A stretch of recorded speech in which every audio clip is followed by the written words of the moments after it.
बातमी आहे वंचित संदर्भातली। 4 जागांवर वंचित बहुजन आघाडीचा महाविकास आघाडीला फटका बसलेला आहे।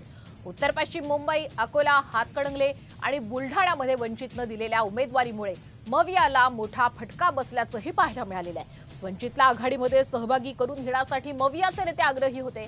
दरम्यान 5 ते 6 जागांची ऑफर वंचितला मवियाकडून देण्यातही आली होती। मात्र जागा वाटपावरून वंचितची मवियासोबत बोलणी फिसकटली आणि त्यानंतर मात्र वंचितने राज्यामध्ये एकूण 35 जागांवर उमेदवार उभे केले होते, तर 6 जागांवर मवियाला पाठिंबाही दिला होता।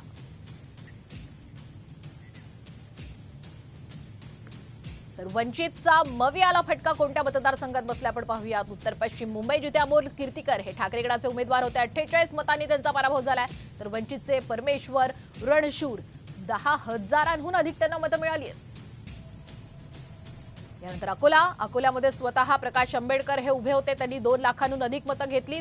काँग्रेसचे अभय पाटील या मतदारसंघामध्ये होते, त्यांना 40,000हून अधिक मतांनी त्यांचा पराभव झालाय। हातकणंगलेमध्ये आपण पाहूया ठाकरे गटाचे सत्यजित पाटील हे रिंगणामध्ये होते, 13,000 मतांनी त्यांचा पराभव झालाय। तर डीसी पाटील वंचितचे उमेदवार होते, त्यांना 32,000हून अधिक मतं मिळालेले। बुलढाण्यातलं चित्र पाहूया।